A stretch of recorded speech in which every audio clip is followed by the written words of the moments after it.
Welcome to SVPod. Stanford Steve is in the building. Red is Steve is in the building. Red is already on his bed. He went through the exercise, scraped it, spun around. Good. At some point, I'm sure he'll come get the bottle, and then we'll deal with that then. How are you, Big? How are you? We're good. You are? We're all right. Steamrolling into the bees. Okay. We have a bracket. We have card. Okay. We have, how's the list? And has the list changed? It's swirling right now. Swirling list. Hey, by the way, it should be. Yeah. Look at these paths some teams have. Are you kidding? Go ahead. Did you see Duke's bracket? I mean, what the hell are we doing? Let's put Izzo, Patino, Hurley, and Self.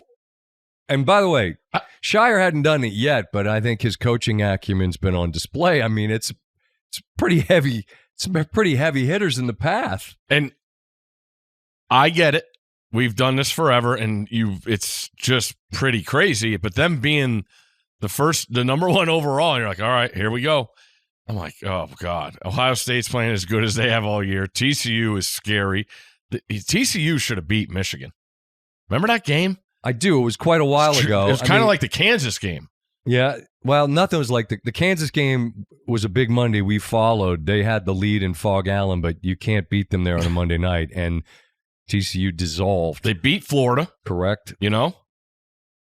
So right off the get, I'm like, okay. And then it just starts going down. I mean, Kansas as a 4, I get it, but I still saw that upside, and the love for St. John's, and deservedly so, what they've done in this turnaround. But as a 5, just the namesake and that coach and what he's done previously, and then obviously Izzo and Hurley at the bottom, and Mick, I don't know what kind of team he's going to have.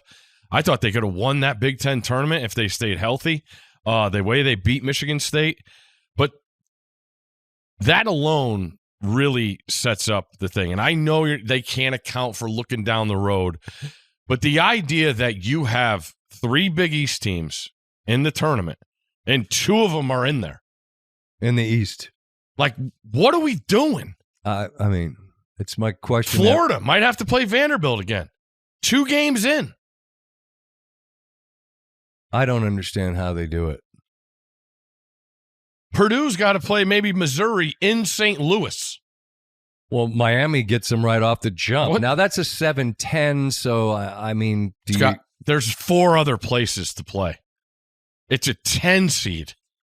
I'm simply I give no pass for the game. I'm simply saying that it's a 7-10, which isn't as bad as it would be the Purdue game. So they get a home. We get if the 10 beats the 7, the 2 has to play them. Yeah.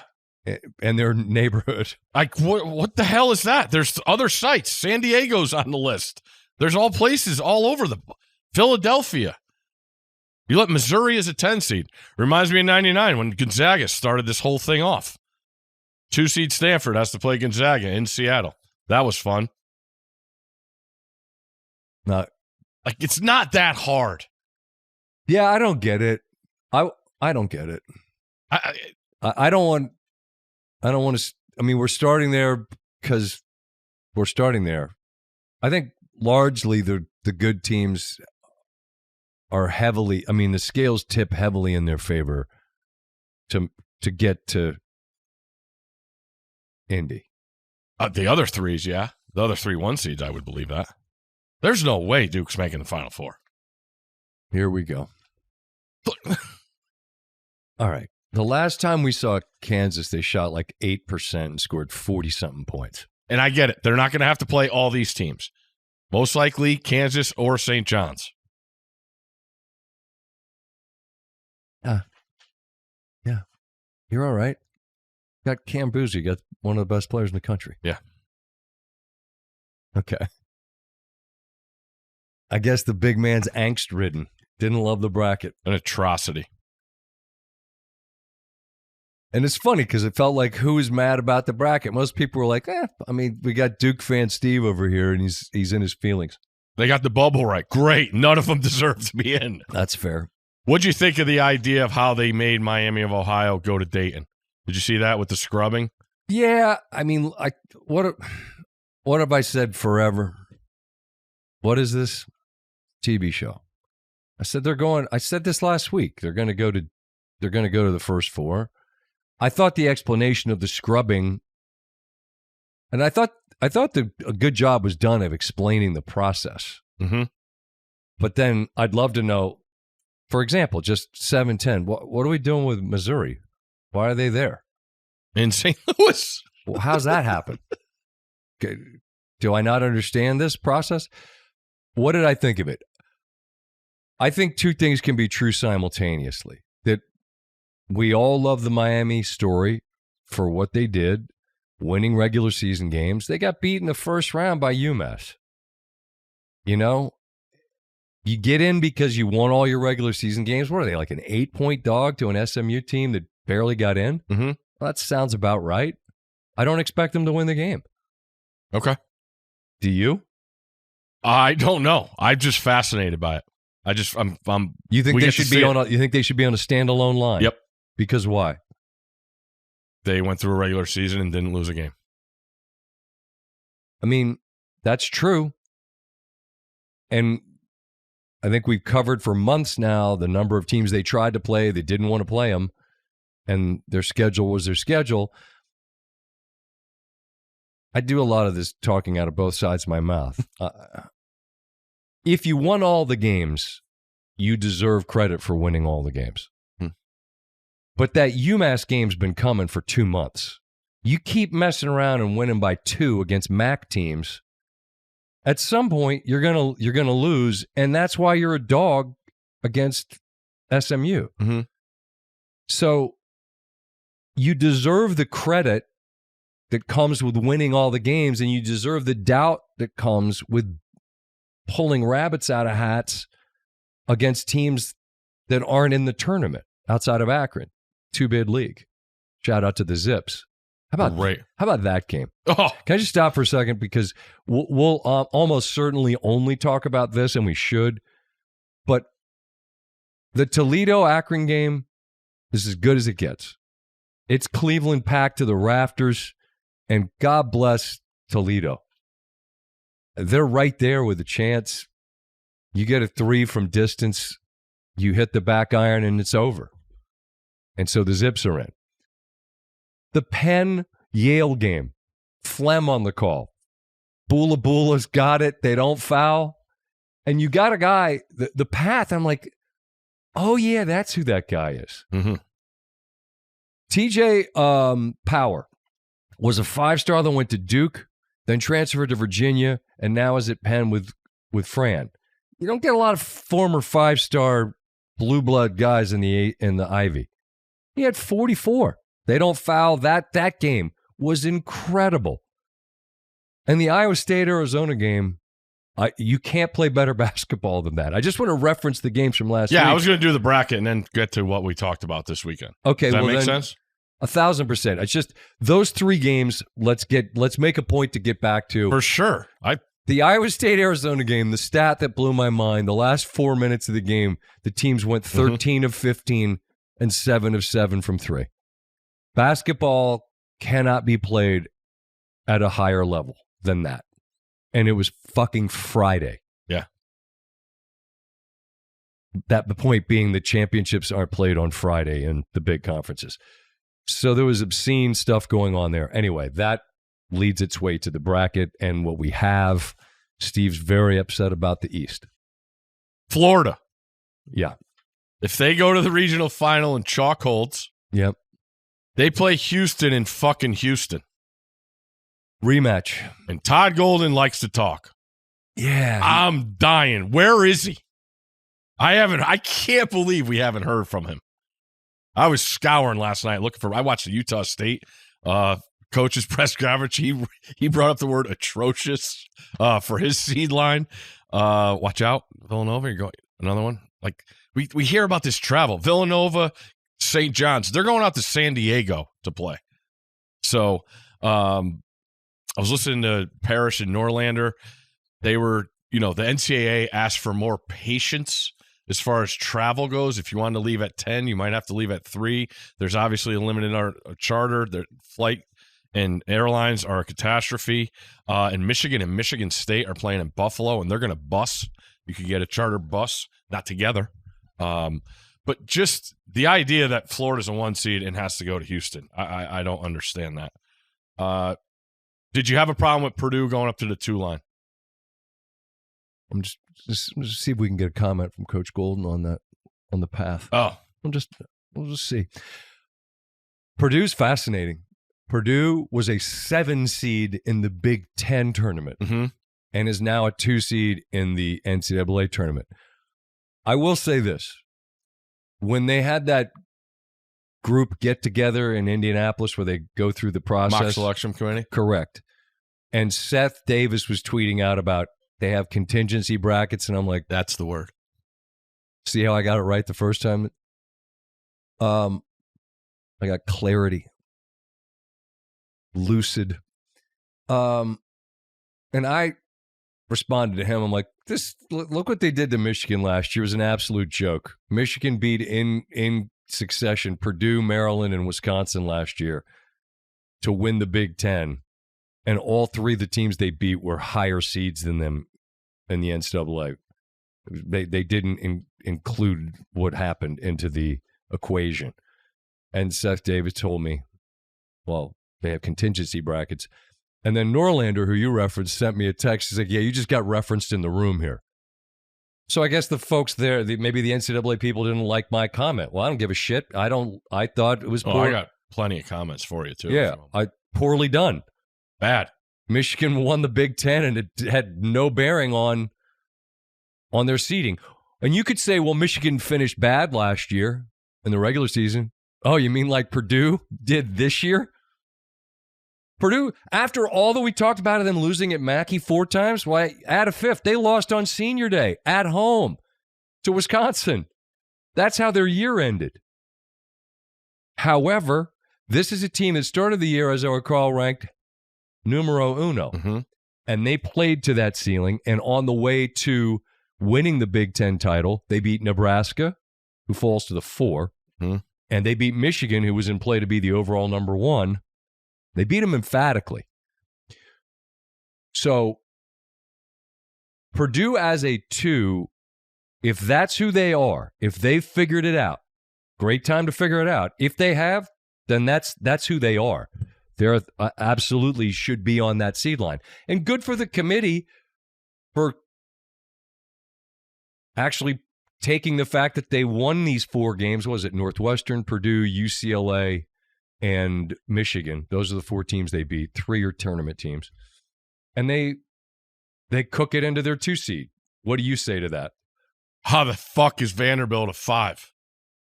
That's not in any way related to Purdue, but Vanderbilt is a 5. Vanderbilt is a 5. You're saying based on using Purdue, what they did. Yeah. Vanderbilt beat the crap out of Florida. and gets to a very back and forth, sort of a rocky fight with Arky. Man, that's a scary team. Yeah, it's a scary team. Well, I have no idea how Vanderbilt's a 5. That's not a great job. Should they have been on a higher line? I think they should have been. Purdue, based on the way the regular season went, is nowhere close to a 2. No. But they got bumped up to that line. Yeah.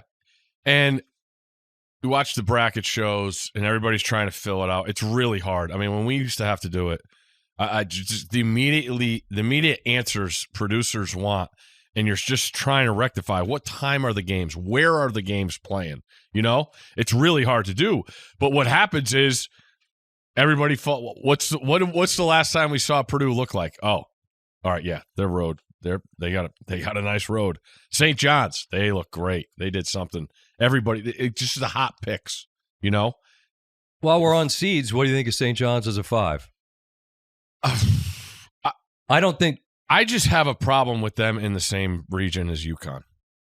I think it's when ridiculous. there's only 3 Big East teams. Why don't you spread it out? I will say that the St. John's piece, them as a 5 is way easier to justify than Vandy as a 5, simply because St. John's best regular season win outside of the conference, I want to say it's like Baylor. They don't have one. No, right, that's my point. Yeah, no tournament team. Right. Non-conference. I said Baylor, but then Baylor had a horrible year by their standards, and the Big East is real down. And so who'd you beat on your path to the title? It was UConn, and that was really cool. The fact that we got round 3, and the fact that in the history of the Big East, no one has ever had back-to-back regular season and Big East conference tournament titles, and St. John's has done that under Rick Pitino. Mm-hmm. I think them as a 5 is easier to justify than Vandy as a 5. I agree with you there. I look at Arkansas as a 4. I thought that Calipari was – he's great, man. He comes right to the debt. Did you stay up for the Ole Miss game? Did you stay up for that? Buddy, all I did was watch basketball. Okay, good. Ole Miss, man. But he comes over and he's like, all right, let's get this going. I got to go to bed. It's midnight. They played at 2:30 the next day in the semis. But I thought it was great. I'm just looking at the other 4. Alabama, there's news out today. Holloway arrested, pound of weed. A pound? A pound. I'm not a weed connoisseur. Generally, you have less than that when we're weighing it. Unless you're Nate Newton. Shout out to Nate. You got a van full of it. That was a different. Say again? It's legal a lot of places. I understand. I'm just saying, and I'm not, weed doesn't trouble me. It's legal. I've said this a million times. I've never seen a high guy sucker punch anyone. I've seen a lot of drunk people do that. Not for nothing. I'm not casting aspersions against the weed enjoyers. I'm just saying typically it's a smaller amount one would have than a pound.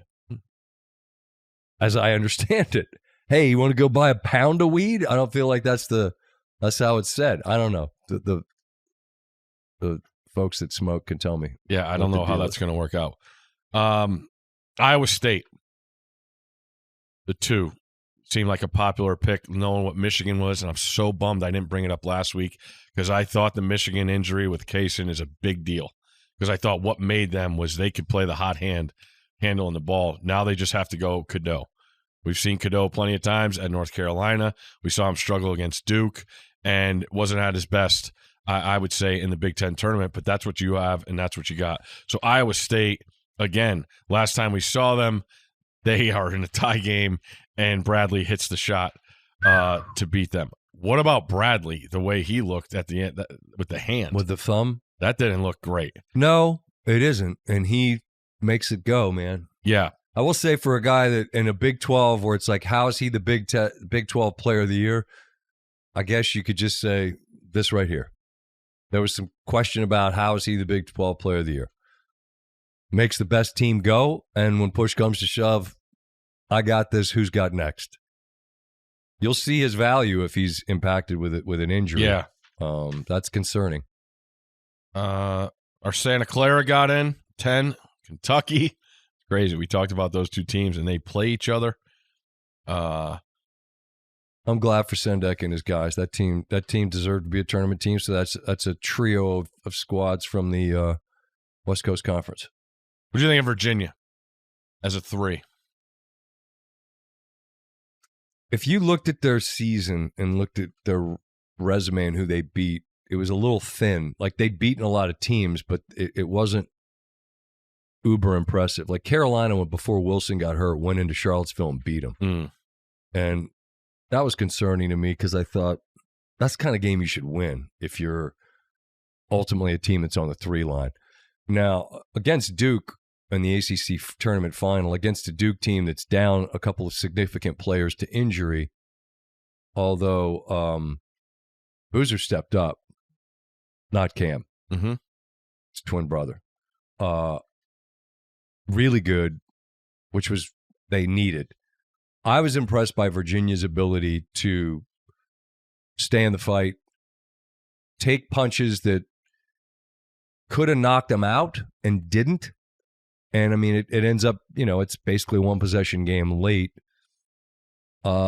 Impressed me. But I mean, like that 3 line, put it this way.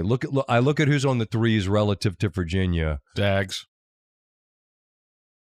I like Sparty. I like Illinois and Michigan State better than both Gonzaga and Virginia on the 3 line. Mm-hmm. Just in terms of who I think's built for a longer run.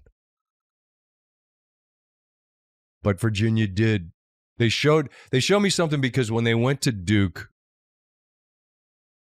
they just didn't. They didn't compete. No, they got jumped early and just were never in it. And so a second shot at them, competitive. Also, Duke didn't have 2 of the guys that played in Cameron. Kind of makes a difference.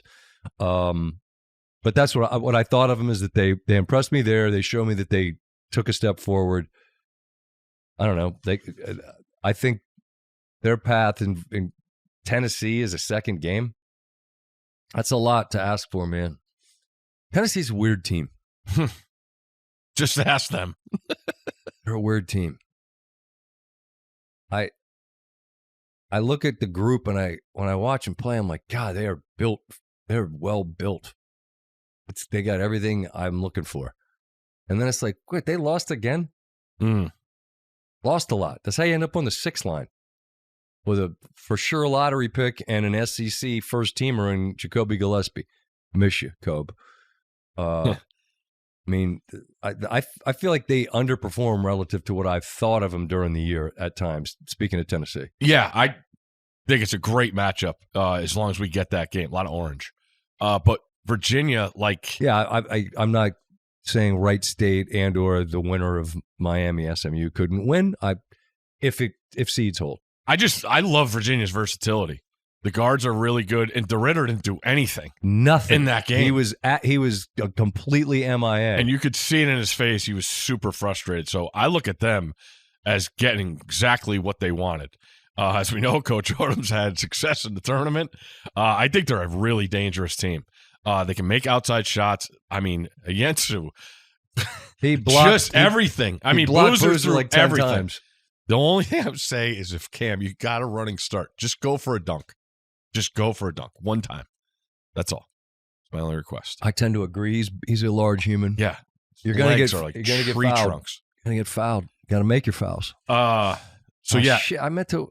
What? You know what? You got the shirt?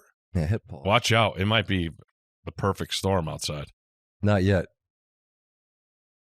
I meant to wear my make your foul shirt today in honor of maybe some teams doing it and some teams not. Virginia. There were some teams that did not make their fouls. No. And there were some teams. Penn did. Yeah, they perfect from the line. So you really don't have much on the bracket. Who? You. What do you mean? Who do you like? Wait, I'm trying to see what other things I have here. You read your handwriting. I can. Most bracket people seem to get everybody. Like they went 68 for 68. All the people Lenardi. All the people that do this now, they've given you the answers to the test. And as Lenardi made the point, great point, that if you go 2 for 2, 3 for 3 in April, your batting average goes up 200 points. You go 2 for 2, 3 for 3 in August, your batting average is already pretty much established. That point being, the committee largely doesn't take what you do last week and consider it for bracket sort of where they put you. Although they seem to do that for Purdue after Purdue won, but I feel like that's 100% because I yelled at them. I'm kidding. It wasn't me, but many people pointed out that last year's swing and a miss with Michigan was just a mistake. Yeah. But it seems like that industry of people that are, I'm going to tell you who's going to make it. Like everyone got everyone right. Mm-hmm. Was that just the year made it that easy to figure out? I don't know. I'll say this, watching Oklahoma play, I mean, right now, or at least last weekend in Nashville, that was a very capable team. Shit, look at Ole Miss. Well, them, them too. To your point, we talked about Auburn last week, and you got enough chances, guys. Yeah, I don't want to hear it. You can't talk about how brutal the league is and not get any wins and keep losing games and then cry at the end. Well, and you point out, well, we beat this team, we beat that team. Yep, yeah, you did. You're one game over 500. Come on. You lost all of these games. All of them. So you can miss me with that. I was saying if Miami of Ohio was going to go to Dayton, I wanted them to play Auburn. I mean, that would have been awesome. But we're better off without that. Well, I mean, it would have been fun, and Auburn would have been enormous favorites, just like SMU is. How about the 6 line? The 6 line: Louisville, BYU, yep. North Carolina, yep. Tennessee. I mean, there's some heavy hitters, some blue blood type stuff there, but I'll just say, Carolina, careful. VCU, Martelli. I don't know, man. And I watched him. I watched him play the entire. I had 4 screens going, and I had start to finish South Florida against Charlotte and then Wichita. That team, the Bulls, bro. Watch out. I tweeted out. I'm like, whoever plays them better buckle up. Well, after the fact, I got Louisville fans. Of course, they're preemptively mad. Except it's like, I didn't have a bracket. I said whoever plays them, and like, we beat the crap out of teams like this. Somebody on, hey, great news. You're only 5.5 point favorite. It's Monday. Congrats. You're a fucking billionaire. Free money. All you have to do is go to the window and bet every dollar that you have on Louisville, since you know that they're going to win against this team that you don't think's any good. Vegas is making it easy for you, awfully enticing. 5.5, that's all you got to lay. There you go. I'm just telling you, Isaiah Nelson, that is a ball player headed to the leg. Did you see the Hodgson's story about what's going to happen? Yeah. With his pop? Yeah. Yeah. I don't know how. First off, the story is his dad suffers from dementia. He's from upstate New York. They're going to play in Buffalo. And his dad's never seen him coach. Yeah. And a lot of people connecting dots and think he could be heading to upstate New York to coach Syracuse. Mm-hmm.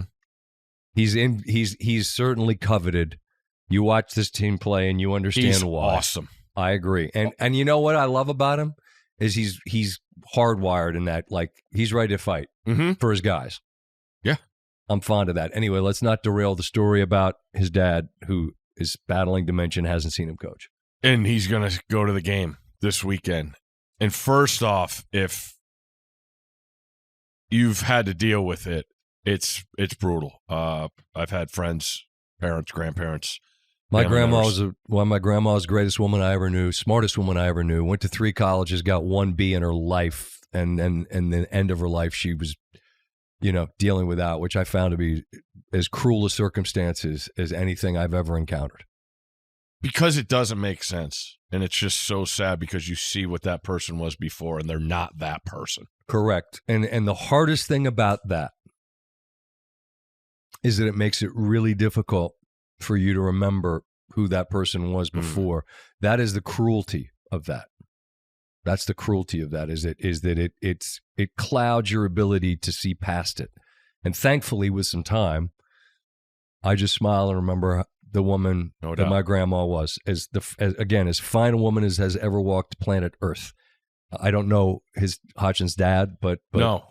I mean, I can only imagine how difficult that is for him. And us being guys that lost their pops early. Yeah, man. That combined with this, I'm just sitting there watching last night in his press conference, and I'm just bawling my eyes out. Oh, yeah. So that heavy. is absolute appointment television for me. And Louisville's really, really good. Yeah. I mean, and Brown's health and availability is significant. It seems like, reading the tea leaves, it's a little bit like the UCLA situation with Bilodeau and Dent, that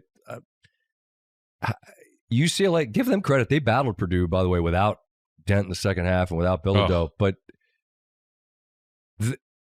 they're going to be available for the tournament. You're going to keep your powder dry for that. Okay. And it felt like Louisville was in the same sort of space. Although with a back injury, man, it's weird. You never know.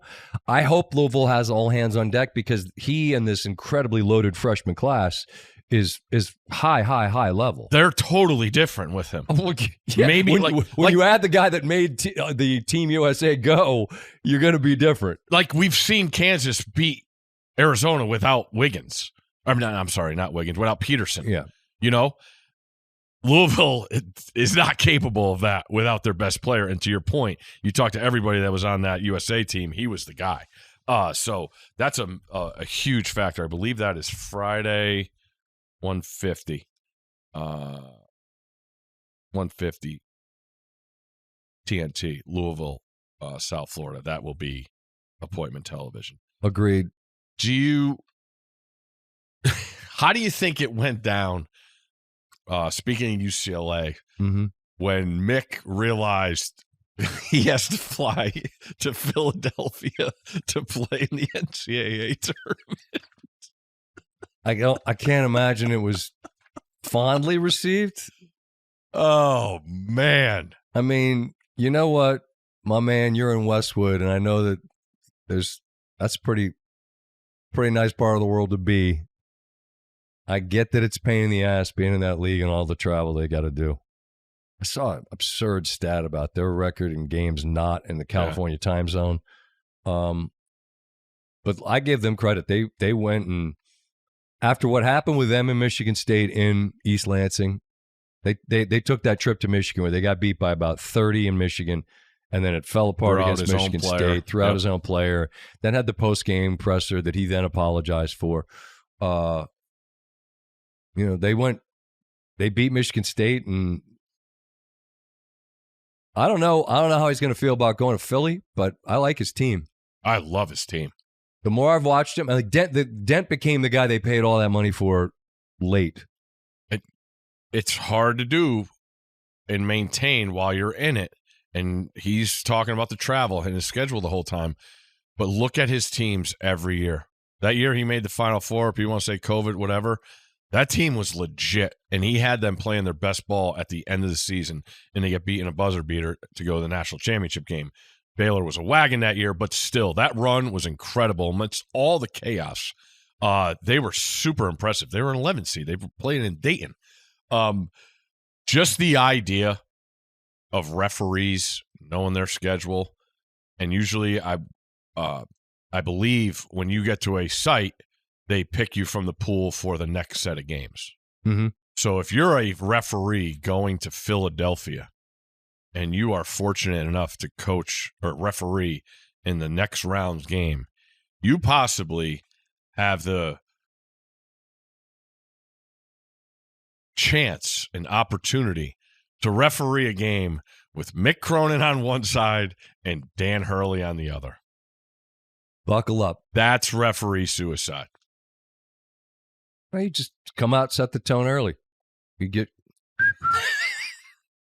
Dan got a tee like a minute and a half in. Small tee. For what it is, I appreciated the camera on Hurley when he got the technical. I think we need that.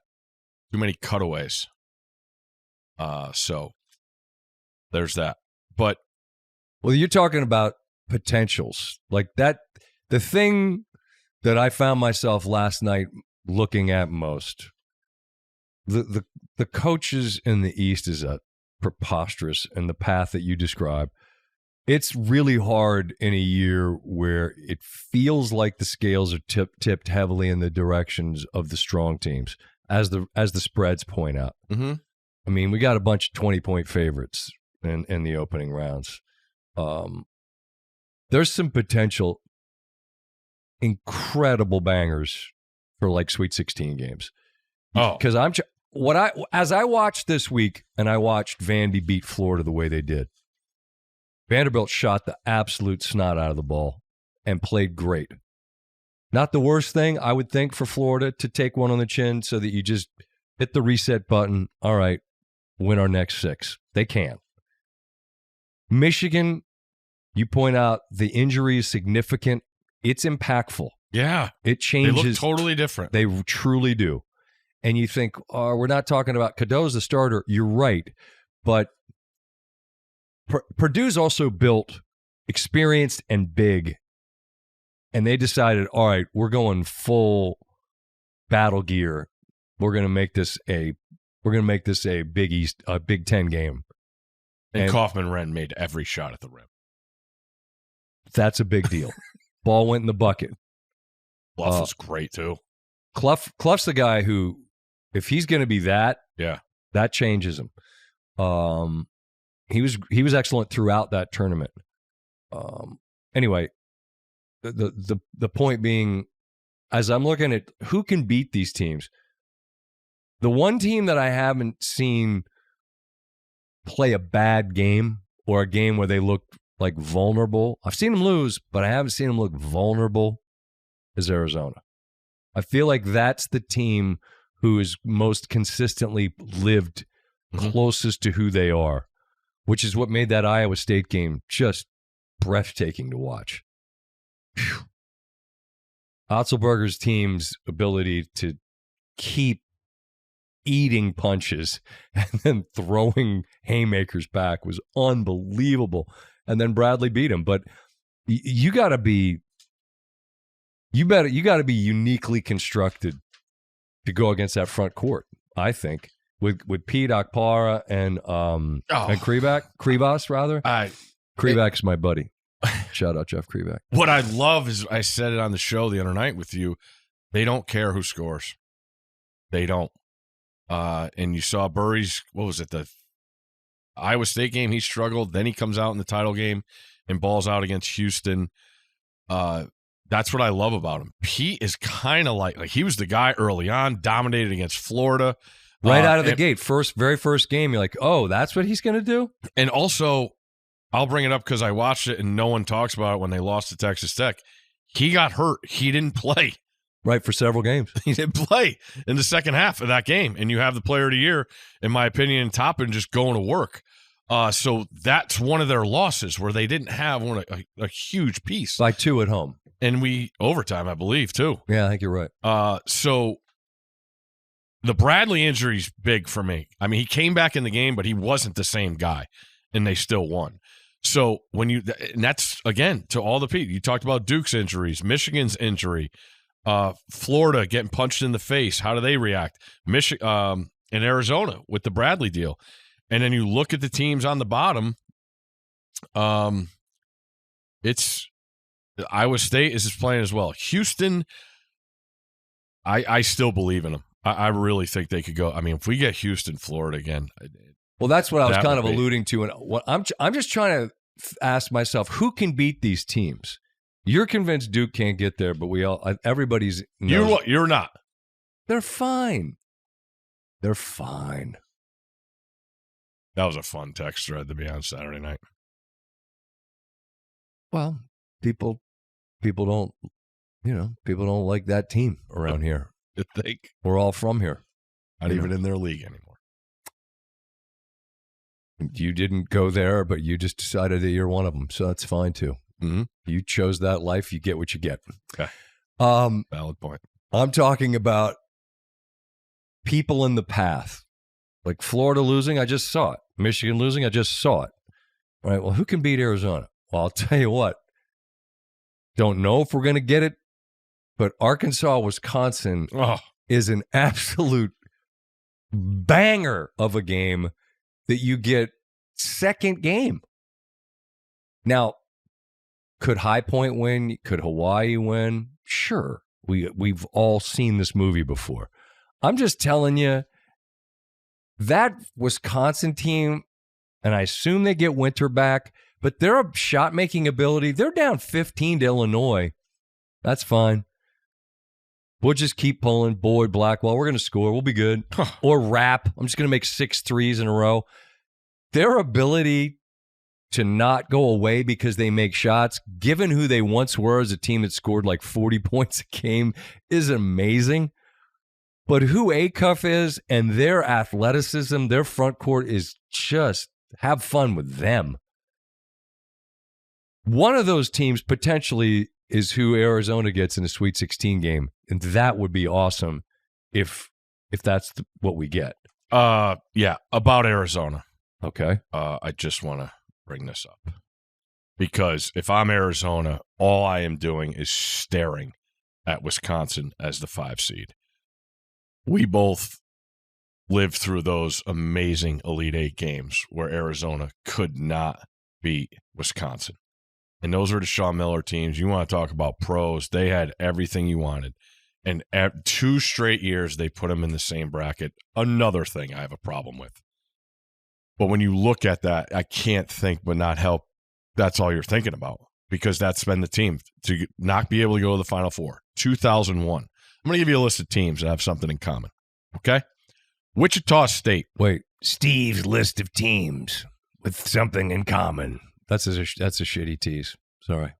Wichita State, Georgetown, Butler, Miami, Loyola Chicago, South Carolina, Oklahoma State, Florida Atlantic. Do you know what those teams have in common? I do, because you asked me the other day when in the middle of Sports Center, and I'm thinking, I don't know. Who's in it? But list of teams that play college basketball, yes, that is true. Teams in the CBI this year? No, the CBI doesn't exist this year. Back next year. What happened? I don't know. Funds? Kind of a weird one. The list of teams Steve just said, most of whom aren't even in the tournament this year. Most of them don't go to the tournament. That's my point. They all have done what?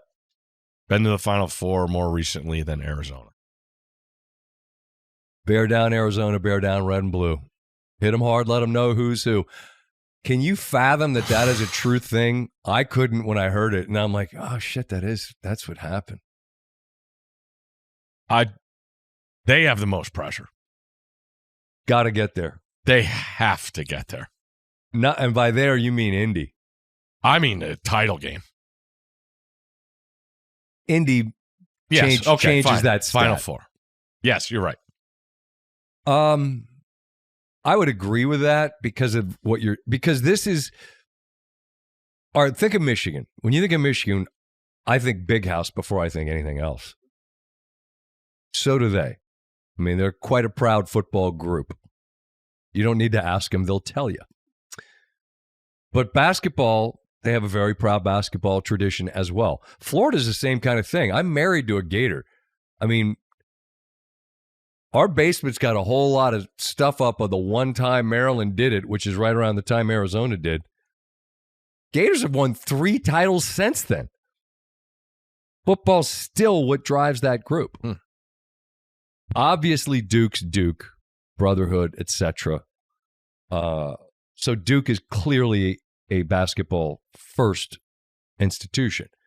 But they've won multiple titles since this time we're talking about with Arizona. All of what I'm saying is these ones, Arizona is a incredibly proud basketball school. Lute Olson, the list of pros, it is blue. They're blue blood. Like, we having this conversation of who is, who's not. Are they blue blood adjacent? Blue blood. Even though they haven't been there in 25 years, look at the pros. Look at who they've been. Look at how close they've been. I'm still saying they're in that conversation, and they haven't been in 25 years. So by a factor of a lot, they are wearing it, and they better get there. You're right. Right? And they could face either Wisconsin or Arkansas in the Sweet 16. Imagine Acuff and Bradley. No. Phew. Can I please get Acuff for the Wizards? That's who you want? Oh, yeah. Y'all don't know this about Steve. He's invested in Wizards. He's a Wizards aficionado. Reality check. That 83-point game. Fine-tuning some things.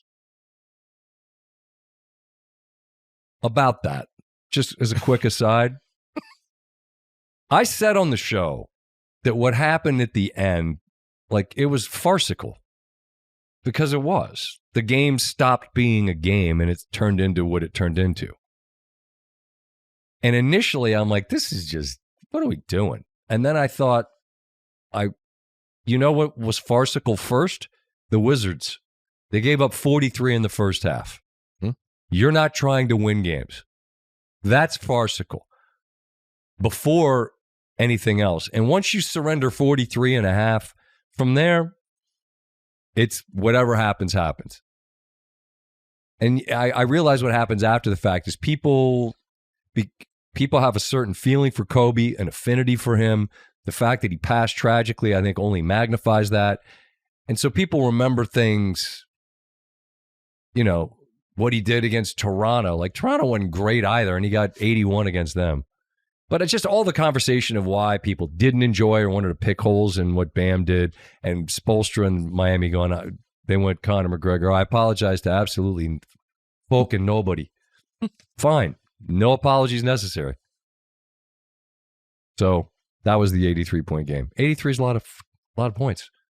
Yeah. We appreciate Bam making time. And joining us after that night. Wiz have lost 11 in a row, but you know what? That's the goal. They're not trying to win because that's sort of what the league is. Give us Acuff. Please. He's so good. What a freshman class this is. Holy crap. What a freshman class. And it was one of those things where it was advertised as such and has been that. Yeah. It's made it an awesome year in college basketball. Unbelievable. And the way it's gone, obviously DeBonsa is the guy coming in, the money. BYU, holy shit, they're getting the number one guy. The Team USA, the Boozer twins, Pete comes out and dominates Florida in the first game of the season. You're like, oh yeah, that guy's a freshman too. Doesn't look like it. And then Burry's also a freshman. Amen, who was a kid. I think he was the last to commit. That sounds right. Out of the group. I can't remember because maybe it was, I don't know, when he finally officially went to Kentucky. Excuse me, Tennessee. Over Kentucky, I think. Yeah. And I know we're Fleming's at Houston. Like, who the hell's this guy? Calvin's taken a big-time freshman, basically handing him the keys, which is, you know, a lot of things have been talked about Houston. We followed a lot of their games. We love the program. And people keep talking about they're not as good defensively this year. And what you'd have to do when teams in the Big 12 are capable. I think they're set up for a monster tournament with what they bring to the table. Houston? Yeah. I mean, speaking of big-time bangers, how about Houston, Illinois in the Sweet 16? Come on, bro. I mean, size, physicality, ability is all over the place in that game. So I look at Houston as a team, and UConn is in the same boat. I look at them as just get me out of that league. They were, again, we talked about it last week, they were that close. They started kind of a trend for Florida, like, how are we getting out of this jam? Okay, we have Walter Clayton. You don't. So I think UConn's set up very well for a monster tournament. I'm just trying to think of teams we haven't touched on that you want to Well, I mean, you do the thing where you look at the bracket and I always look at the 8-9s, who feels dangerous. Steve's convinced both Ohio State and TCU are probably national title teams since they're the ones that are going to play Duke next. Playing great ball. Nova, Utah State. Utah State, the only Mountain West team that got in. Yeah. That's tough. I mean, San Diego State beat New Mexico at the buzzer by 2, and then close game with Utah State, and then Utah State put their foot on the gas late, and then Dutcher's group doesn't make it from San Diego State. I don't know. They beat the crap out of Utah State earlier in their joint. I thought they were making the tournament. That was one that I thought, Georgia, St. Louis, Georgia's. I just am interested in how can St. Louis stand up against the face of the athleticism that Georgia can bring. Yeah, cool thing the tournament does too is those side stories. Dusty Mayo's an assistant for Mike White at Florida. Yep. And now the roles have reversed. Potentially. Dusty's got the 1 seed. I think Mike White's a great coach. That's got to be one of the higher over-unders. Georgia, St. Louis. There's not a lot of defense. Texas Tech, a team. I mean, if Anderson can't go, they are really in trouble against Akron. Yeah, because Akron is going to score points. And Anderson, I read that the thought was he'll be able to go. Okay. That was after they played on that ridiculous glass floor because we're doing innovative things. I mean, I give them credit to deciding they were going to stop doing it, but I don't know. What? Just put out a floor. Put the hardwood out there. Put 60 on the clock. Do you think or 40? 60 would be excessive. Do you think Bucky Ball could speed up St. Mary's? No. I think Illinois is going to give it to Penn. Yeah, they're going to score 100. They're going to score a lot. In Nebraska, Corn, can they do it? I think it's tough. Are they still on your list? No. You took them off. I did. Last week or now? Now. Oh, wait. We'll save it for the end. Okay. We have the list. Yeah, man. And they gotta win this game. Troy, I'm not going to pretend like I know enough about them, except that they've won like 3 in a row. And speaking of pressure, I mean, they were 2 seed in the Big Ten. Yeah. Didn't win a game in the tournament. I mean, granted, they played Purdue first, didn't they? Yeah. I mean, you said 7. Played the number 1 team in the country first, preseason number 1. I mean, we could just do this all day and just look at the bracket. And so Will you fill out a bracket this year? The other 8-9, by the way, is Clemson, Iowa. Oh God! It stands first team to 50. Meat grinder special. Oof. And then Florida gets them almost certainly. I just am having a hard time seeing how far down the line you could look at someone that's capable. Who's the double-digit seed that you like? I'm telling you, I like South Florida as a double-digit seed. I think they're capable. They won a ton, well-coached. I like Santa Clara. They won't have pressure, and Kentucky will have all of it. Kentucky did play well in their last game against Florida, hanging around. You see Pope and Golden get into it? Yeah, Golden gets into it with every coach. Yeah, I would imagine that's probably a topic of conversation among other coaches. You could see. Did you watch the first half of Vandy, Florida? Gator House, bro. Yeah, we did. The halftime interview with Byington, like you could see it, like he wanted that one. And to your point, you said earlier, I think it's great for Florida because it was starting to get a little. I mean, we talked at length about the Calipari Golden deal. It rolls into Pope and Golden, like antics. Just hone it down. But you look at these guys that have left, whether it's Kay and Boeheim, all these, big time Roy, all these big time coaches, and you got this new, I don't want to say punky, outspoken. I mean, he's a confident, sort of analytic-based guy. When he got there from San Francisco, I think he was confident to begin with. He's on the list now with the guys you just talked about, on the list now with Kay and Cal. Winning a title before you're 40? But I'm saying, like, the last 2 guys to win titles, Hurley and Golden, are a lot. Is that right? Well, yeah. I mean, they're successful and they're wired with a certain, enthusiasm and demeanor. I mean, you see Golden smiling and coaching, and you see Pope looking at him like, yeah, okay. And he, sarcastically clapped back at him like, you want to know what? Beat him. And Byington and the Doors did. And thanks to the committee, we might see that game again in like a week. Fucking terrible. Who seeded this tournament? Oh, my Lord. Remember that day? And we haven't even gotten to the women's tournament. That's a joke. Okay, go. What's upsetting? There's a lot of conversation about UCLA having the most, I don't think they say quad one, whatever, ranked team wins. They play in the Big Ten. They played a ton of teams out of conference. UConn obviously is taking care of business. Haven't lost a game when they won them all by 1 million. Although the last time we saw UCLA, they beat Iowa by about 50. To my point. Okay. So UCLA and UConn, you would think, UConn gets the number 1 overall. UCLA made a case for it because of their strength of schedule. And UConn comes out on the bracket. And you're like, oh, the 8 seed. Iowa State. Audi. Player of the Year candidate. That's what Geno might have. 8 seed. North Carolina. 4 seed. Maryland. 5 seed. Leading scorer in the country. Vanderbilt's the 2 seed. Ohio State. Great team. 3 seed. Bracket's loaded. Then you go to UCLA. The 3 seed. Duke.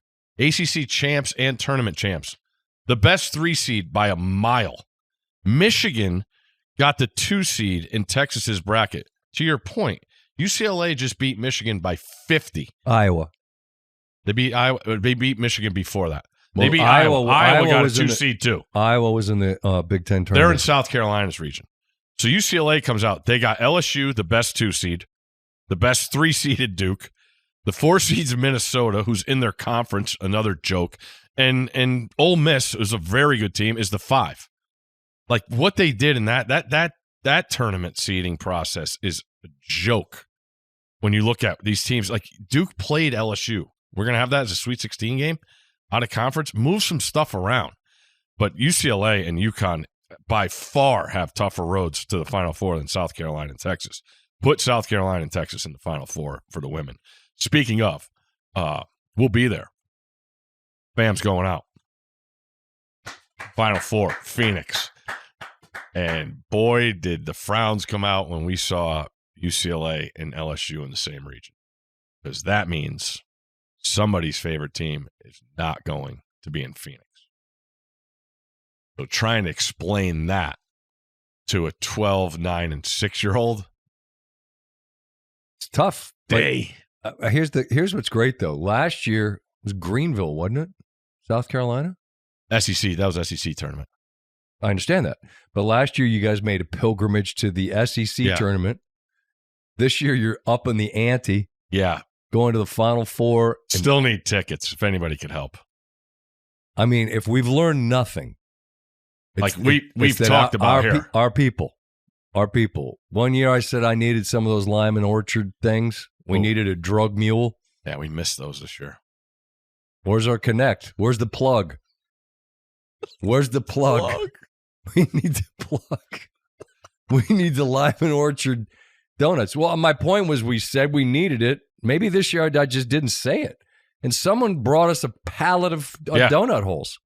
I think if we could get, I mean, I get it. Tickets are a bigger deal, but I think we could speak it into existence. Yeah. Just getting turned down like you're trying to ask girls to an 8th grade dance. No one turned down Stanford Steve. Come on. People knew this guy was headed to the top, baby. Yeah. No, they didn't. Superstar. No. Yeah, so women's Final Four tickets. Ishbia, let me know. He runs that city. Yeah. Yeah, Scottsdale. I think it's 100 degrees out there. You want to talk a little weather? We got... What's this? I don't know, dude. 71 degrees today. And then tonight when we get out of work, it's going to be 36 and pouring rain, hopefully. Not snow? I saw 36. That would give us mixture. Well, we're in the severe weather space. What is this? Just a front, bro. There's a storm that goes from all the way up in feet of snow in Wisconsin and whatever.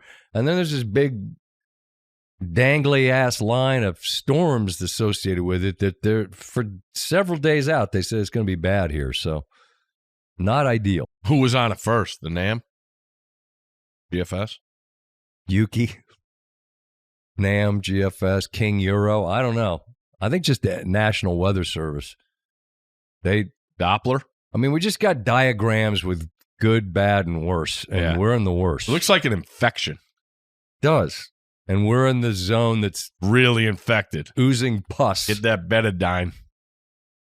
What about hydrogen peroxide, where it fizzes? Yeah. Then supposedly I read you're not supposed to do that. I'm like, well, I don't know how. I've been doing it for 49 years. Yep. Don't know how limbs haven't fallen off, because that's the only way I got these scabs to go away was and watch that bad boy fizz. Yeah, that is sort of looks like we're in the infected zone. Yeah. The arrow. This part is infected. The giant red. Yeah, that's where we live, and it doesn't look great. Anyway, this had to do with the weather. Speaking of, it's 100 in Phoenix. Supposedly, I was checking because last year this time we were out in Breckenridge, Colorado, and they've had a rough winter of not a ton of snow, but it's supposed to be like the hottest temperatures they've ever had. And this is like spring skiing time. First of all, they haven't had much snow to begin with, and now it's going to be like 80. So I don't know what's going on weather-wise. We're probably going to get one more snow. Nancer canceled his ski trip. Smart. No snow. Well, yeah, I was going to say skiing generally requires the presence of snow. I flew out there in November. Usually it's always covered, the mountains. And Kyle Whittingham's a huge skier. Like, what's the big, like, crazy stuff? Like Black Park Diamond? City, Alta. Black Diamond. Double Black Diamond. Yeah, he's like that. Like, I think he's been, like, dropped out of a chopper. Oh, he's done hella skiing? Yeah, he's like. Banff? He's crazy. Nice. And he was, like, super frustrated because he saw Jess Sims. He's like, I got to be with you more now on the bike because look at the mountains. There's no snow. Can't get up there. That's a bummer. Yeah. I don't know what he's going to do in Michigan, though. Ann Arbor, there's no mountains in Michigan to speak of. Saying. You know what? I just said that, and somebody in Michigan's going to go, actually, there's a ski slope called such and such. You don't know? I'm not saying I don't know. I'm openly admitting I don't understand this ski slope situation in Michigan. But you know ball. Hashtag ball knower. Okay, Red. Okay, hello. Red's joined the chat. What is it, buddy? Red, what do you like? Gators? 1,000%. What else did I have? I mean, you talked about your games. I mean, the TJ Power game is an all-timer. Yeah, the Penn Yale game was amazing. The fact that Yale didn't foul late was a giant miss. I couldn't believe that didn't happen. Hold on, buddy. I'm going to need you to stop fighting me. Here we go. You want a bottle to chew just so you can stop showing me?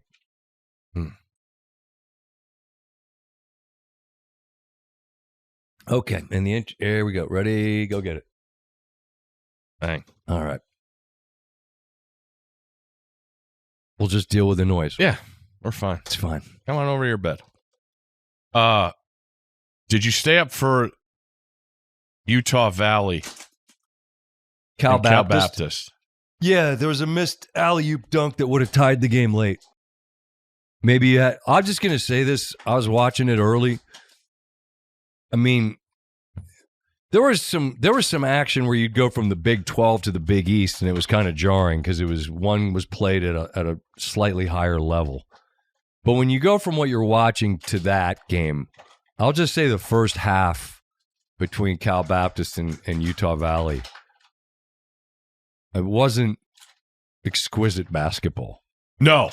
But I was fading in and out of being awake and asleep, and I will just admit that I fell asleep with Utah Valley up enough for some, and then I woke to see that Cal Baptist actually got the dub, and Utah Valley, who I guess has never been? No. And Cal Baptist has never been. Oh. Utah, I think both of them. Well, Utah Valley missed an alley-oop dunk that would have tied the game. They did. Unbelievable side out of bounds.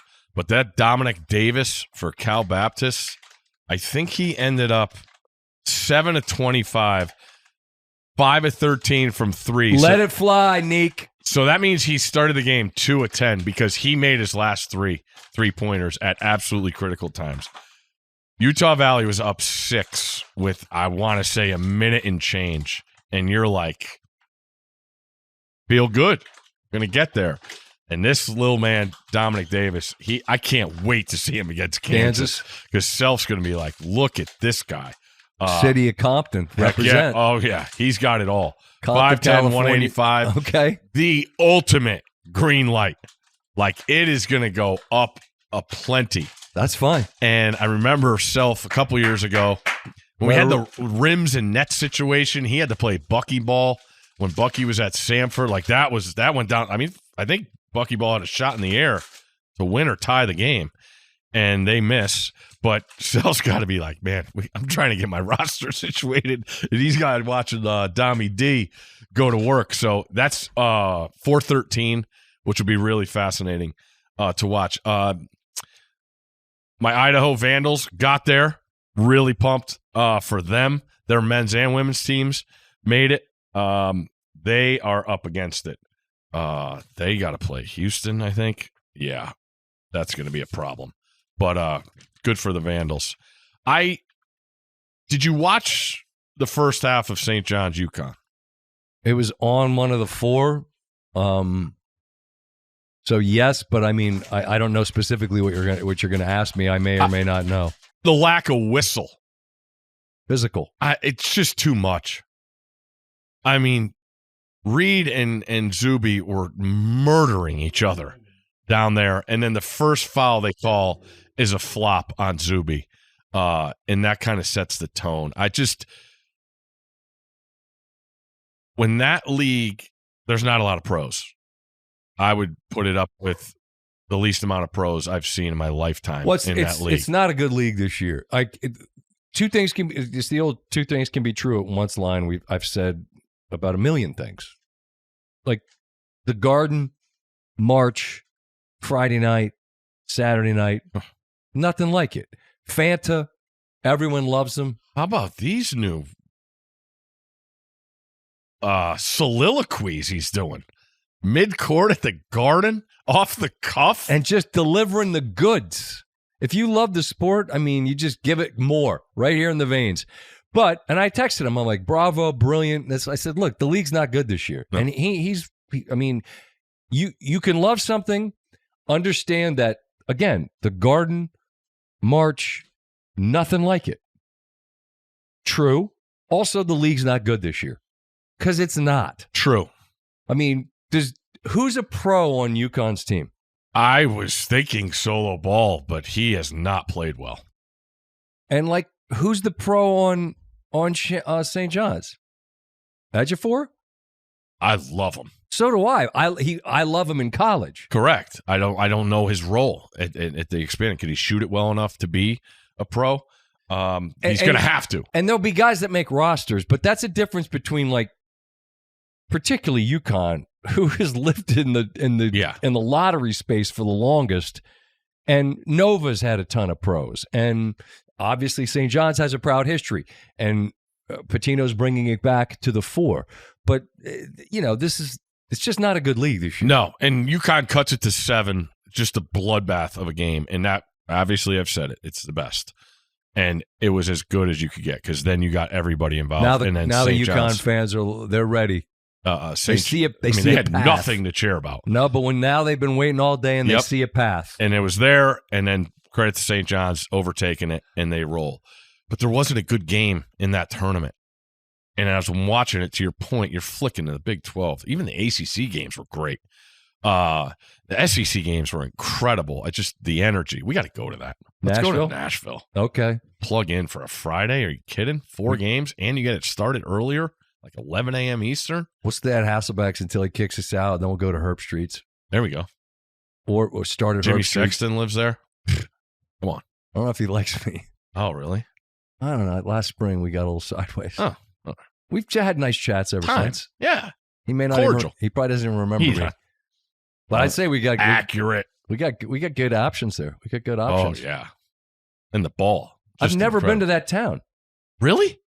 It's become America's favorite place to go. Get Sankey on the blower. I mean, I'm not worried about. I mean, we'd get in. In and out, quick trip, easy flight. Can we do the show from there, or are you just saying we're going to be we could citizens? Totally do the show from there. Easily. I loved last week. It's the best. I loved it. The games were incredible. And this week, I mean, we'll say right now the games are going to be better. I'm not down on it. I'm looking at the bracket and Who's the 8 or 9? Clemson, Iowa. That's like the only favorite. Georgia, St. Louis. Like I said, we went the 8-9. I mean, again, obviously Ohio State and TCU are both terrifying to Steve. Oh, God. Calm down. No, it's brutal. Boo-hoo. Basket case. Number 1 overall. He's over here. Look at it. I get it. Where's Iowa? Right there. Yeah, Iowa is favorite. I think that's the only lower seed favored. There are not a lot of close spreads. How about Queens plus 24.5 against Purdue? No, don't know enough to haven't seen. Don't know enough to say about it. Furman's getting 20.5. Dins. UConn. Hofstra 13.5. There was a lot of. I thought. Shout out to Carter Welling, by the way, from Clemson to get towards ACL. Significant injury there. There was a spread that I said that's too many. Well, then take them. Oh, UNI against St. John's. A lot of people are bringing that up. Ugly. I mean, I'll just say this: if they're gonna shoot it like they did in March Madness, then have fun, St. John's. You better make some buckets. And how are they calling the hand checking? That's important. That's a significant thing that happens. Like if in leagues where you're allowed to full on body people for 20 minutes a half, and now all of a sudden you pick up 2. If you're one of those coaches that autos, if you were a coach, would you auto bench a player with 2 in the first half? Depends. I say no, because when you auto bench a player with 2, you're treating them like they have 5 fouls. If you don't play the person, they might as well be fouled out. Mm-hmm. They're not playing. I think it's, of course, the counter is, well, you pick up a third. Now, I get it. Don't pick up a third. Don't try to take up charge. Mm-hmm. Don't reach on defense. Move your feet. I need you on the floor. Yeah. I just think auto bench is just, when coaches are that rigid with that particular thing, to me, that, I don't know what the word is. Not a shortcoming. Maybe it is. I just think you've got to give players enough rope, but then lean into them. But like, you get the second, you call them over. Like you pick up a third. Don't pick up your third, or you're in trouble. You're in timeout. Tell me if I'm wrong. Flopping gets rewarded way too much. Not nearly as much as it used to, because people don't try to do it as much. Yeah, but all right. So say you have a Zuby edge of 4, right? He's got 2 fouls, and he's playing again. Who are they playing? Northern Iowa.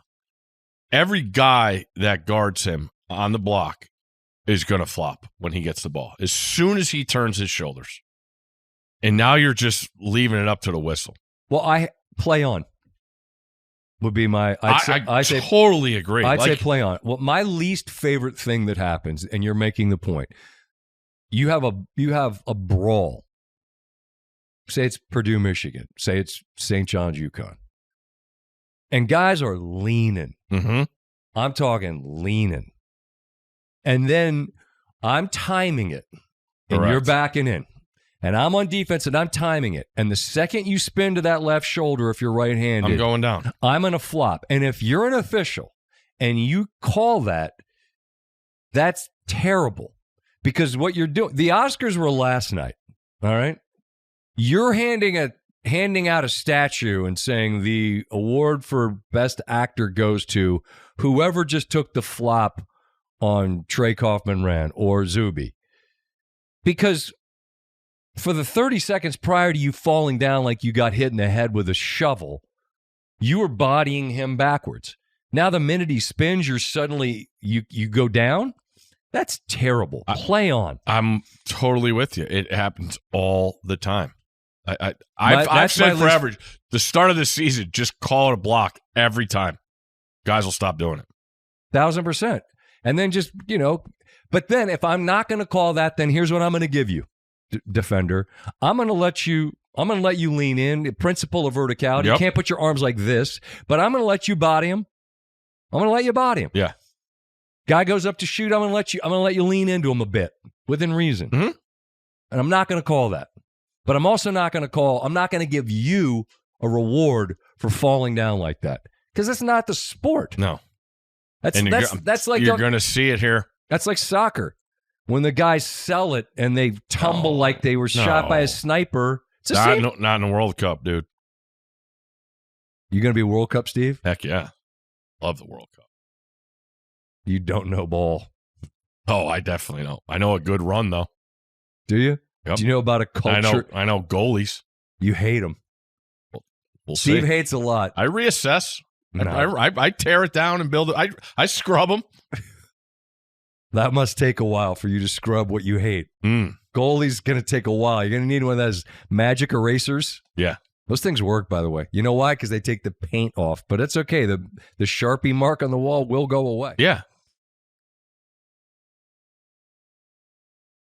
Cultured left foot. A wonder strike. Can't wait. We're going to be your home for the World Cup. Golazzos? Sure, all of them. I've lost the plot. I got a gift for you. A gift? The tension builds. Our dear friend, Gene Wojciechowski, has just written a new book. All carry. A novel? Just for you. Yeah. It looks fantastic. If Gene Wojciechowski wrote it, then I'm excited to read it. Author of my favorite book, The Greatest Game Ever Played. It's the story of Duke and Kentucky. This is not that. All carry. But if you want a March Madness book, it basically gives you the background of every player that played in the greatest college basketball game of all time. Maryland, NC State, 74 ACC title? No. NCAA Tournament. Oh, well, Maryland didn't get to go because they lost that. They changed the rule because of it, as you make a face at me. But continue. Philadelphia, Leitner. Yeah. The background of every guy that played in that game. It's just fantastic. My favorite part is probably when Jamal Mashburn went on his visit to Lexington wearing a Syracuse sweatshirt. And Coach Pitino was not having it. And he's like, what the hell are you doing? You're in the middle of campus and you're the number one recruit. Coach, don't worry about it. I'm coming here. Imagine that conversation. Like old Pitino. And knowing Mash, as we got getting to know him. The best. He is. He's great on TV. I'm glad he's doing it more. Yeah. I'm glad he's back. But that's that book. This is this book. All carry. Sorry about Gene Wojciechowski. Excited to read it. Yeah. Speaking of golf. Miss you, Geno. Yes, we do. He's going to be at Augusta. Make sure you I look forward to that. Have a little crumpet with him. What do you guys eat? Depends on the day. Chicken. How many chicken sandwiches can you eat? There? Yeah. Infinity. Do you eat that egg salad? I don't. I have. Here. The beauty of having been there as long as I have and getting to know some people is they just bring a plate. I was going to say, they know what your order is. They do. You're the best. They do. They know it. They know what the tall ball guy likes. I know your order. And I like them back. So look forward to that coming soon. Speaking of the golf. Yeah, I got to tell you. There's a lot of the semantics and question about the players and this feels major. And Brett Roloff last week was asked about it. Like, I don't even know what you do to make something a major. You don't need to do anything. PGA Tour doesn't need to do anything. They don't need to wrap it up and present it any other way. All they need to do is continue to do exactly what they do, keep it right where it is on the calendar, and you get what you got yesterday, which feels like a major golf event because it is. Now, the 4 Masters, U.S. Open, well, actually, they've changed the way it used to go. Now, obviously, Masters, PGA Championship, U.S. Open, Open Travelers. Championship. unofficial. Major. That's why it's not the fifth. We'll be right back. But the Players' Championship, it sets it up perfectly. You get one in March, then April, May, June, July. You get 4 majors. But the thing about golf events that transcend just being weekly, people that like the sport, paying attention, golf pools, this and that, whatever the case may be. On a few occasions a year, it's above the fold in the sports section, kind of a story, and from an attention standpoint. And the Players is that. And what it has done, it has created a golf course that's intimately familiar to people, and not just 17, certainly that, but not just that. You know the holes now. You're like, ooh, 12, that's that one you can drive, and they've changed it. That's fun. Ooh, 13, that's that par 3 that goes around and kind of undulation, this and that. 14, this hole's hard as hell. You got to drive in the fairway. 15's kind of the not forgotten, but it's like, 16's right around the corner. That's a par 5. You can get on it too. 17, we all know that. And then 18. All you want. Because 17's got water around it, but 18's got water. Don't be left. All the way down. All the way down. It's like the old Doral hole. There you go. Right? Yeah, Blue Monster. Oh, that thing. Golf Insider, Stanford Steve. Very similar. I think it's incredibly intimidating just because the title Players Champion carries a lot of weight.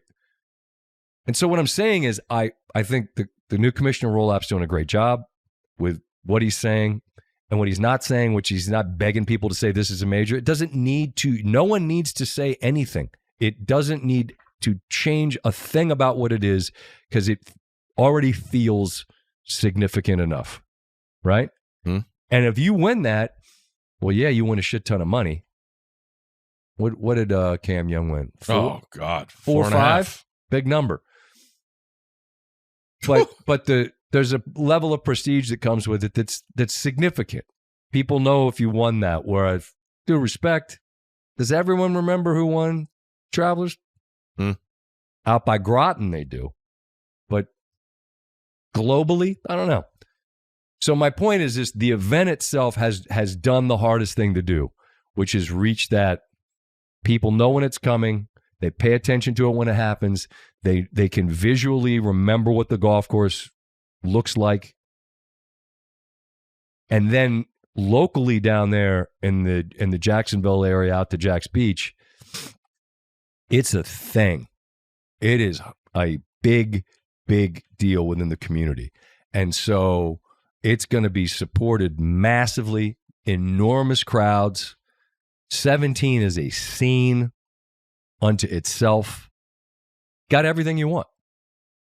And then every year, it seems, you get chaos and carnage because the golf course is set up to deliver it because you've got to be right. If you're not right, buddy, Ludwig Oberg looked like he was cruising, and he makes it look easy.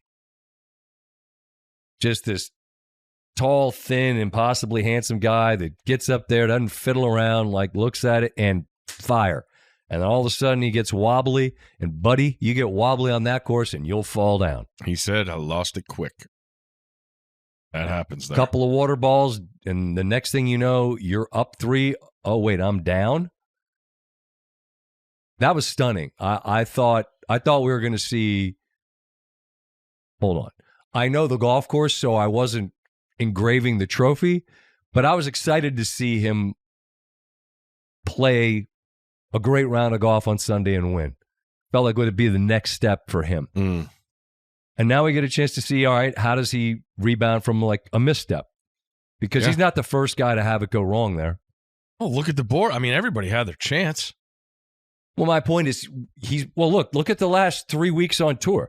Berger led forever at Bay Hill, gets caught late. Shane Lowry's got a 3-shot lead on the 16th hole. Sorry. Matsuyama. Bad beat. Waste management. Hard to win, man. There's a reason why guys on tour would much rather be drafting off the lead. There's just a lot that comes with it.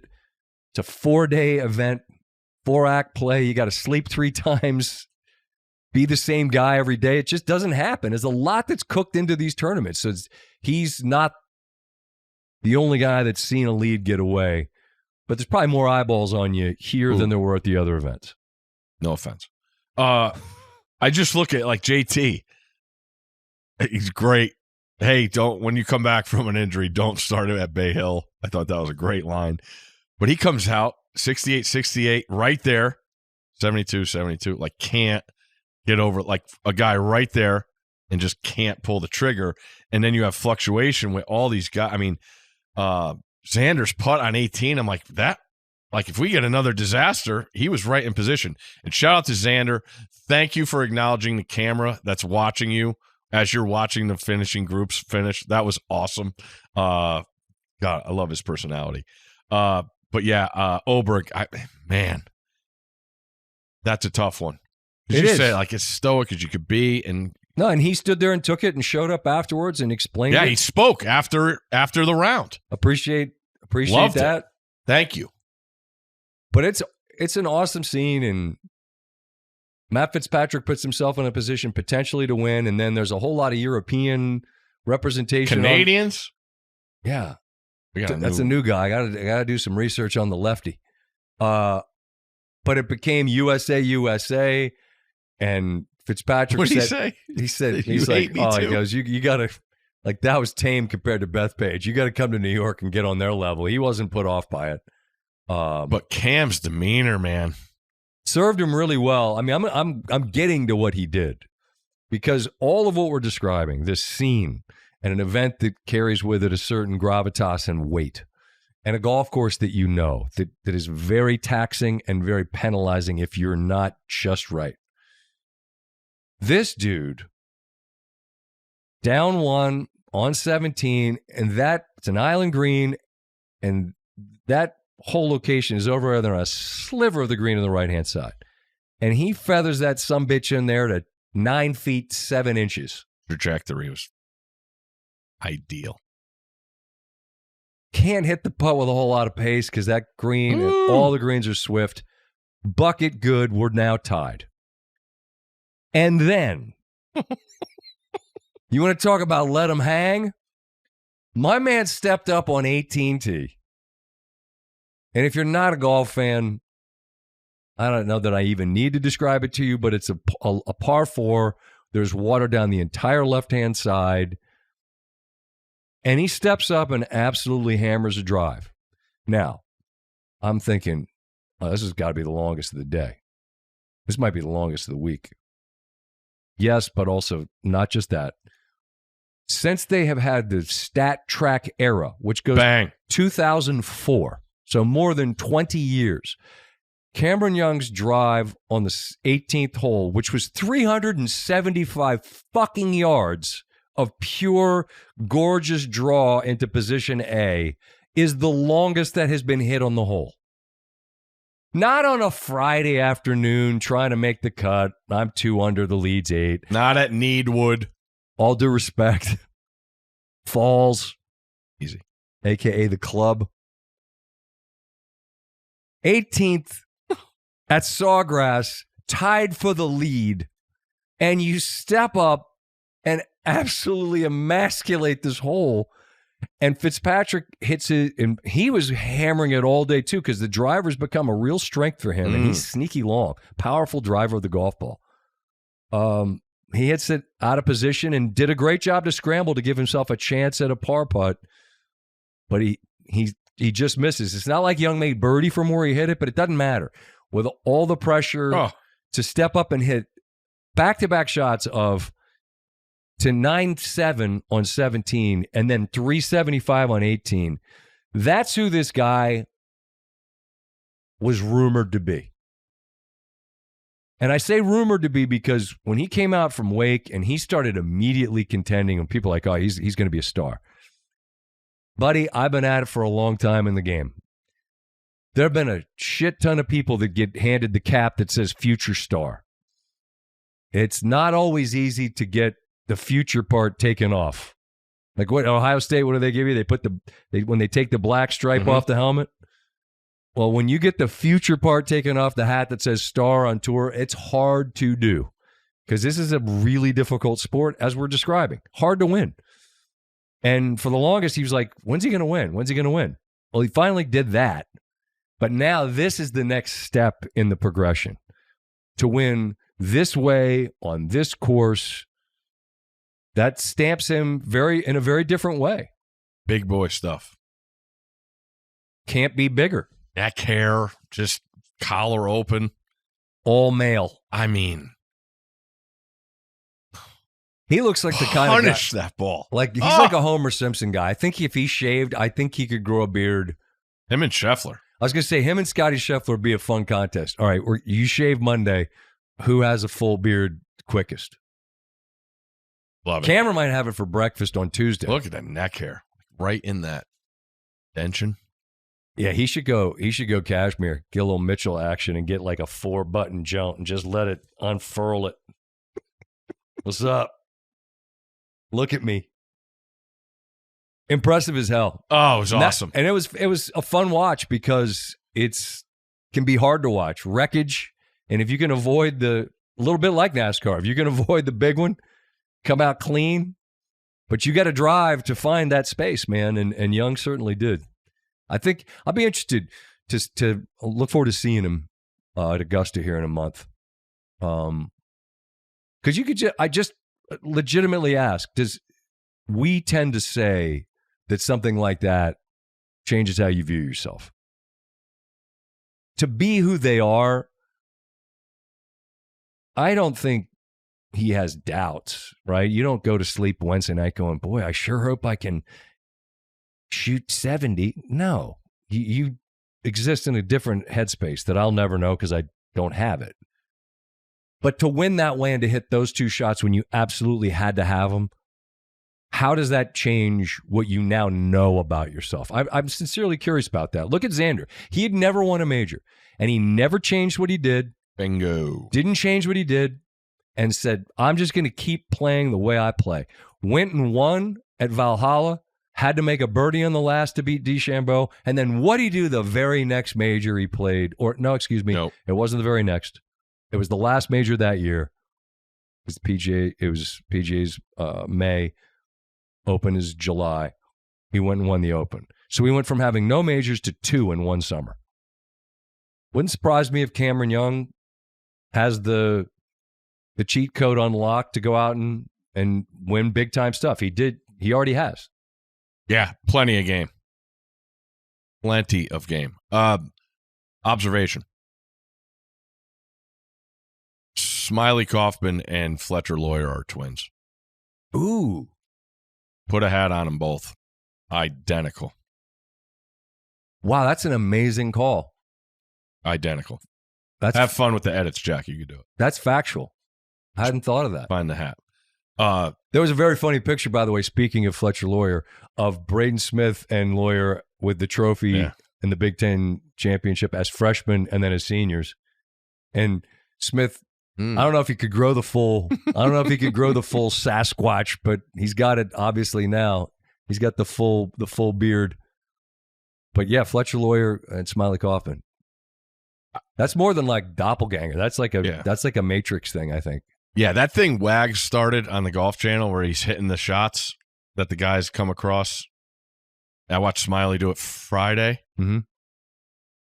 Golf is fucking hard. Yep. Really? Golfing in the dark. Like, I don't know how he did it. He did the chip that Justin Thomas had on 8. No, I don't think it was 8. I forgot where it was.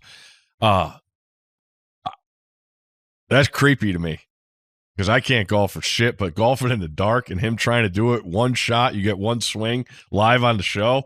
That's awesome stuff because those guys are all rooting against you.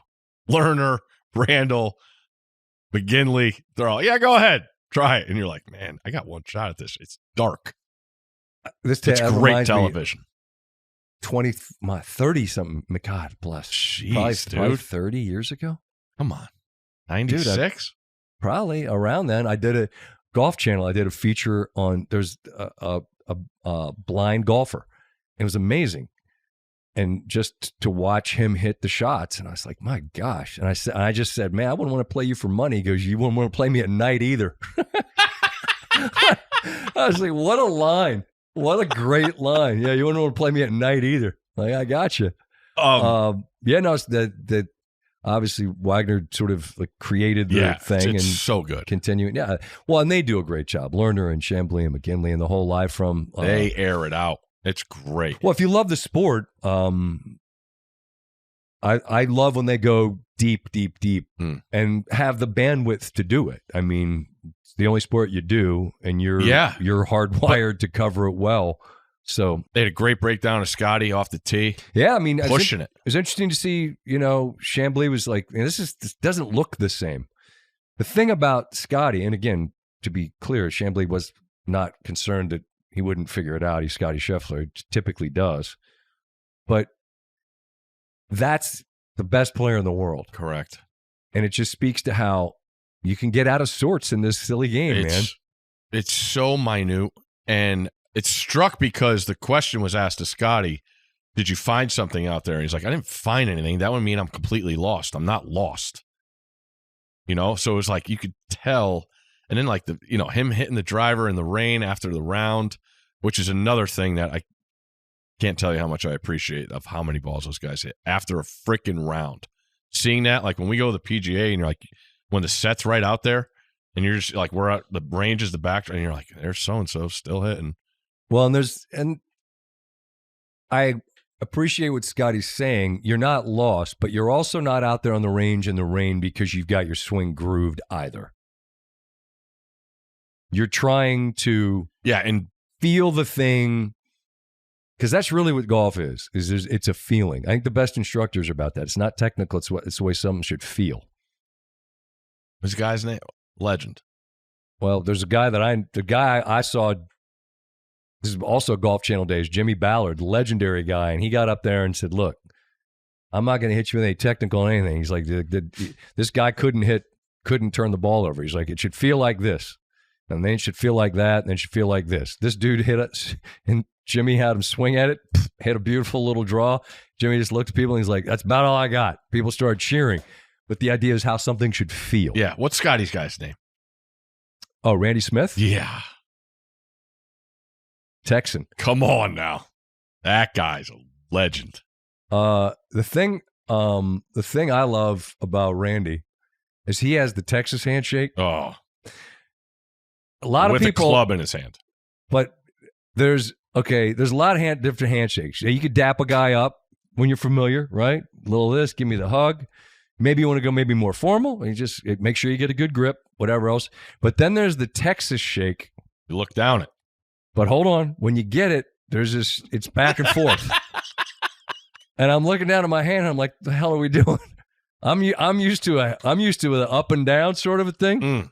But you get in there and you're just wobbling. It's like, are we doing a golf grip here? I feel like Crenshaw. I feel like that's the same one you get with him too. Oh, we're not going up and down. We're just going sideways. Got it.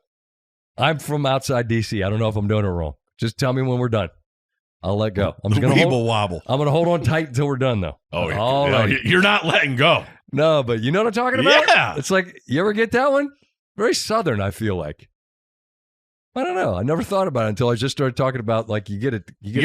There's also the Bucci grass where his middle finger tickles the inside of your elbow. Yeah, and then sometimes a guy will go in for the grab, like they'll go real wide with the extra fingers. You're trying to do that. Like, don't grab my forearm. Mm-hmm. And then I think I've talked about it here. Everyone talks about Adrian Peterson, who the worst person in the world to shake his hand. Not the worst. Artist Gilmore at Tim Tebow's celebrity event. And I just would say, don't do that thing where you're going to break. Don't do that. And then he just smiles at you. I'm like, artist, I'm not going to shake your hand. It's like this. Artist. Right. Don't do that. I'm telling you, there's just this. Oh. So you try to get as wide. The strategy is get your hand as wide as you can. He's a 7-foot NBA player. I just try my best. I'm hanging on for dear life over here to just get it. You can't play zone, buddy. Try to get wide enough but then if you get swallowed. Right. Once they fold over, if you get the fold of the index and the pinky, now they've just got bones in the middle of and they're just clowning you. Like, yeah, I'm just. That makes the little sideways deal a whole. That's way more palatable than having Artist Gilmore crush your metatarsals. Is that what these are? Or is that your foot? I don't know. I didn't go to med school. No? I didn't. Oh. You told a great story when you played TPC in Tebow's golf tournament, Artist Gilmore, about when you were really struggling when you were on the tee box. What did you tell people? Which one? When you're like, hey. Oh. Yeah.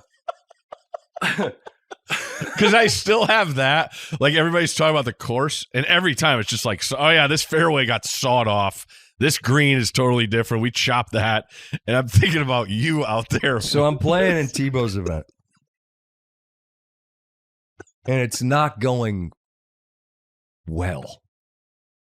By that, I mean, I don't know that I've hit a fairway. And I got a two-way miss.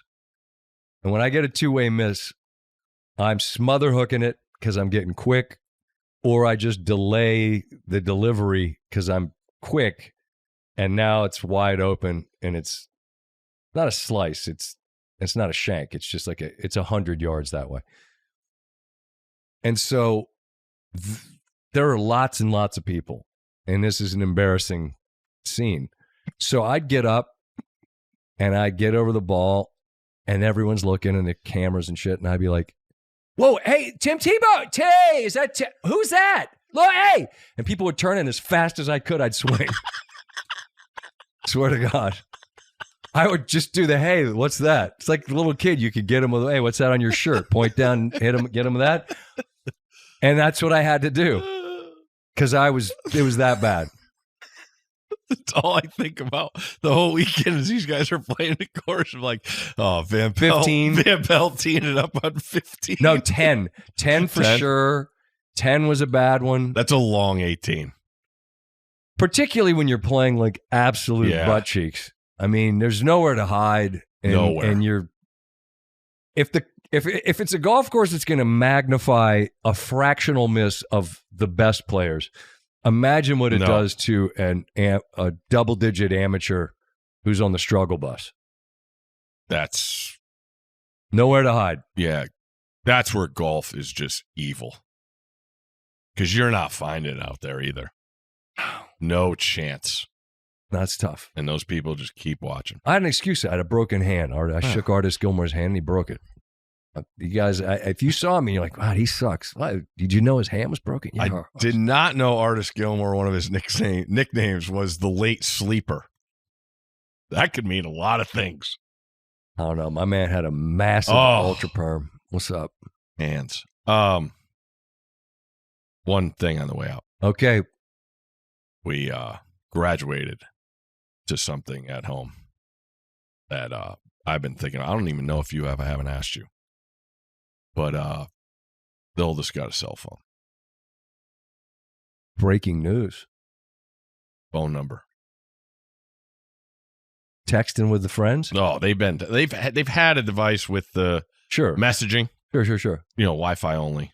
Well, how did this? What was the breakthrough? Why did we decide we were doing that? Great grades. So it was a reward. And now, you know, she's playing things and practice and pickups at school. Can I go there? Friend's brother drives. There's rides, you know. I thought the convenience factor was important, but most importantly, she deserved it. What she wanted, I told her. Do this, you get not that. One semester, stack a couple semesters, first time in middle school.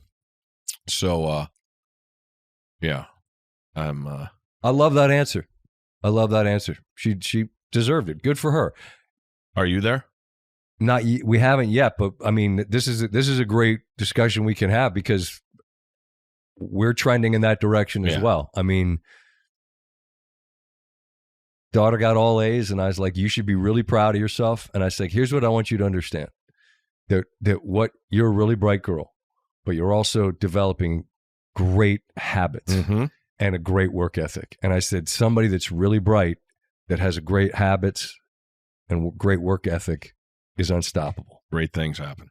1,000%. Because your ethic creates the habits, and the habits are gonna lead to results. So, I mean, there's the great fear is just the cesspool that is out there, and how do you prevent your kid from dipping their toe in the cesspool? So, I mean, I get there's parameters you can set up, and there's guardrails you can set up, but there's also, I was a kid once. You know what I was really good at? Figuring out where the escape hatch was in the in the fence. So, you know, that's coming though, and it should be, because I'd say that ours is definitely deserving it as well. Did you ever take a car? You mean like steal one? Family, like mom or dad's, without anyone's permission? Correct. My brother and I were out once, and he dropped the transmission doing all sorts of shit, and we claimed there was a deer, which they're like, do you really think we believe this? We're just giving it a shot. There was no deer. I think my mom and stepfather, they were just like, yeah, okay. And then like years later, like, do you think we believed the bullshit about the deer? I didn't. My brother did. No. Why? Did you? Yeah. Or did you go to like Atlantic City? No. That was high school. I had permission to get the car. I said I was going to Rhode Island, and we went to New Jersey. That's a whole different conversation for another thing. Well, would you have to go see a guy about a thing? Like, what were we doing? Ladies. The ladies? Mm-hmm. Plural? You and the fellas went to see. How Correct. the fuck? There's no song. Like, who did you know in Jersey? They were on vacation down there. Oh, so you took a trip down to shore? Yeah.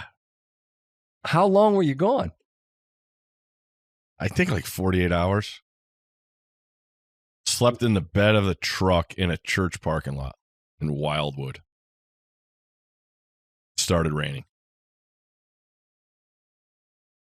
I mean, my brain right now. Yeah, it's a spinning. whole different podcast story time. 8th grade. This is a different story. We didn't have the truck in Wildwood in 8th grade. 8th grade, brothers in college. He had the old, just to spin around when he was home, like a Dodge Charger stick.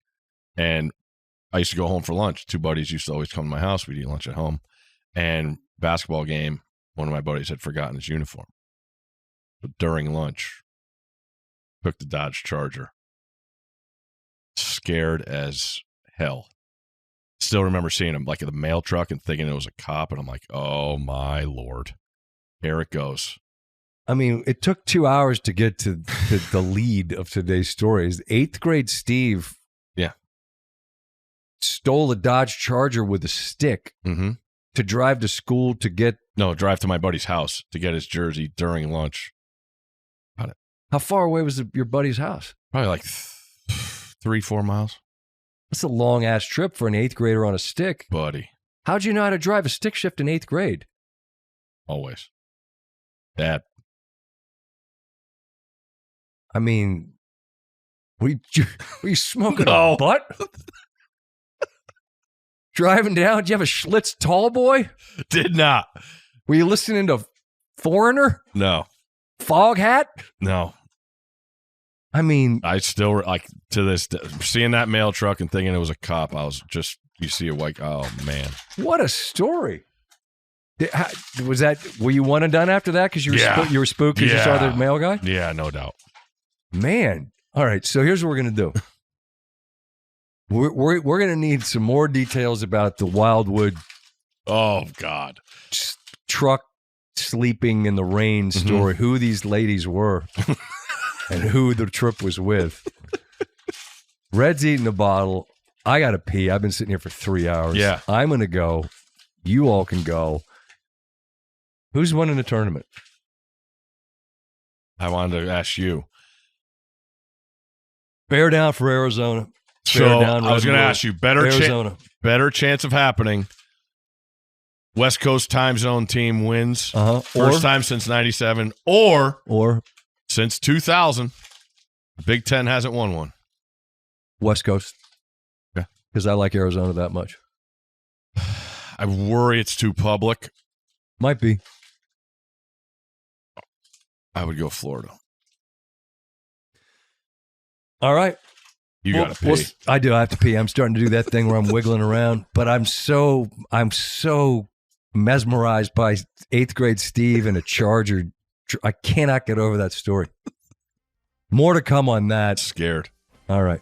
I'm going to go use the facilities. Have a nice week, everybody. Enjoy the tournament. We'll see you next week, Monday.